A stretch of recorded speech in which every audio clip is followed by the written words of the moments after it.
Indonesia saat ini kena yang dinamakan middle income trap country, yaitu istilah di mana kelas menengah tidak bisa naik ke kelas atas. Jadi negara Indonesia yang berada di kelas menengah ini tidak bisa naik. Sekali lagi harus digarisbawahi, tidak bisa naik di kelas atas atau tidak boleh. Negara yang terjebak di dalam middle income trap adalah negara yang GDP per kapitanya adalah antara $3.500 sampai $5.000 per kapitanya seperti Indonesia. Banyak negara yang terjebak di kelas menengah itu selama puluhan tahun. Misalnya Brazil itu lebih dari 30 tahun baru keluar dari istilah negara dengan middle class income-nya. Argentina juga sama, puluhan tahun juga baru bisa keluar. Ini yang terkadang membuat kita berpikir, seandainya saja ya kita ini adalah kepala negara Amerika atau kepala negara Cina, di mana keduanya saat ini memainkan perdagangan internasional lebih dari 30%, lebih dari 70%. Maka negara pasar harus dibuat GDP-nya tidak di bawah dan tidak di atas, di trap. Mengapa? Karena kalau negara-negara pasar tadi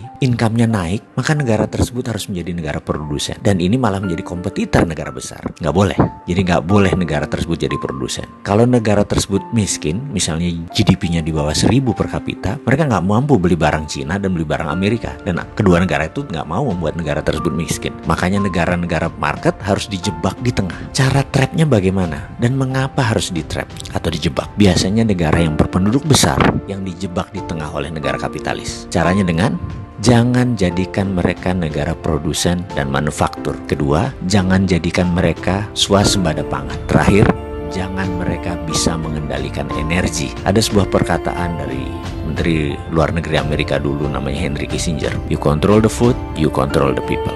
You control energy, you control the country. Kalau mau mengendalikan rakyat, kendalikan pangan mereka. Kalau mau mengendalikan sebuah negara, kendalikan energi mereka, minyak bumi mereka. Kita kasih contoh sederhana negara Venezuela yang baru-baru ini. Negara ini menghasilkan minyak lebih besar dari Indonesia. Suatu saat Venezuela melawan dalam tanda petik Amerika dengan menjual minyak mentahnya ke Cina. Amerika marah dan Amerika membuat Venezuela menjadi failed state atau negara gagal dengan financial warfare yang dilakukan oleh economic hitman-nya, pasukannya CIA-nya Amerika. Dan kita semua tahu negara tersebut dalam setahun terjadi hyperinflation. Mata uang Venezuela nilainya jatuh 1.000.000% sampai harus menerbitkan cryptocurrency sebagai ganti mata uang negara mereka. Sebagai catatan, Amerika sangat memperhatikan homeland security-nya. Jadi mulai dari ujung benua Amerika Utara sampai ujung selatan Chile, Argentina harus di bawah kendali Amerika. Jadi ya hal-hal negara seperti Venezuela ini disikat pasti. Oke, kita kembali ke topik. Bagaimana supaya kita keluar dari jebakan middle income country tadi? Kalau saya boleh memberikan saran, bagaimana kalau kita pakai apa yang Taiwan pakai, apa yang Cina pakai, apa yang Singapura pakai, apa yang Jepang pakai waktu di trap dulu, yaitu dengan TINA. Pasti paham kan, wahai pengelola negara, paham TINA.